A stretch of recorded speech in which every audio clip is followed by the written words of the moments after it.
खरं तर आरोग्यमंत्र्यांनी या ठिकाणी स्वतःहून दौरा केला पाहिजे. या ठिकाणची आरोग्य यंत्रणा कशी खिळखिळी झाली आहे हे त्यांना वस्तुनिशी या ठिकाणी दिसून येईल. आज कित्येक हॉस्पिटलमध्ये ग्रामीण रुग्णालय असतील, उपजिल्हा रुग्णालय असतील, या ठिकाणी निश्चितपणे डॉक्टरांची कमतरता आहे. 50% डॉक्टर्स असतील, परिचारिका असतील, नर्स असतील, या ठिकाणी सुद्धा त्यांची कमतरता या ठिकाणी भासून येते. आज या ठिकाणी महाविकास आघाडीच्या काळामध्ये या जिल्ह्याला एक अत्यंत गरजेची गोष्ट होती, ती म्हणजे मेडिकल कॉलेज.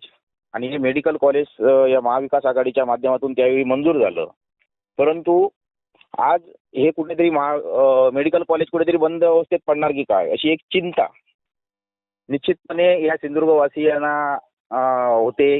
कारण आता जे पेशंट आहेत ते या ठिकाणी गोवा बांबोळी असेल, कोल्हापूर असेल, जवळची जी काही वैद्यकीय ठिकाणं आहेत त्या ठिकाणी या ठिकाणी पाठवले जात आहेत. आणि त्या पेशंटना आर्थिक भूदंड, वाहतूक असेल किंवा अन्य जो आर्थिक भूदंड असेल हा या ठिकाणी पडतोय. त्यामुळे स्वतः आरोग्यमंत्र्यांनी आकडेवारीवर किंवा दिलेल्या अहवालावर जाऊ नये.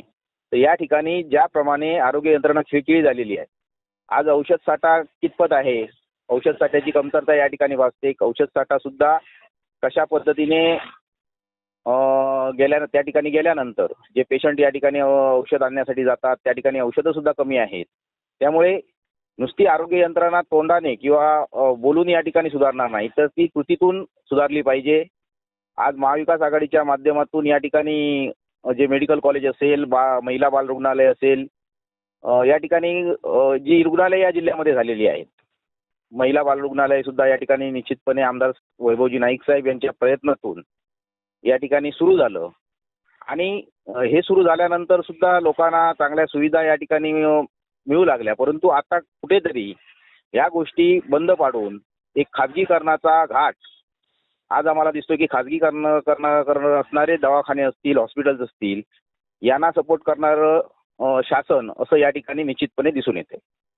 संपूर्णपणे शासनाचा दुर्लक्ष या आरोग्य यंत्रणेच्या माध्यमातून या ठिकाणी निश्चितपणे होतोय. हे तीन तिघडा सरकार यांच्या माध्यमातून आरोग्याकडे पाहण्याचं काम, एक चांगला दृष्टिकोन या ठिकाणी दिसत नाही. आज खरं तर या ठिकाणी मेडिकल कॉलेज असेल, या मेडिकल कॉलेजला अधिक बळकटीकरण करण्याचं काम या ठिकाणी केलं पाहिजे. त्या ठिकाणी या जिल्ह्यातील असतील जी मुलं असतील, या जिल्ह्याबाहेरील जे डॉक्टर शिकायला आले आहेत त्यांना चांगलं शिक्षण या ठिकाणी मिळालं पाहिजे.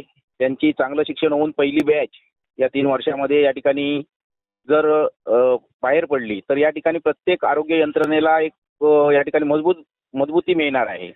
त्यामुळे पहिल्यांदा या ठिकाणी जे मेडिकल कॉलेज आहे, शासकीय मेडिकल कॉलेज, या मेडिकल कॉलेजला जो काही निधी अपुरा पडेल, जो औषध साठा असेल, त्या ठिकाणी शिकवणारे डॉक्टर्स असतील, या डॉक्टर्स पहिल्यांदा पुरवले पाहिजेत. आणि ही मेडिकल कॉलेजची यंत्रणा आधी पहिल्यांदा सक्षम केली पाहिजे.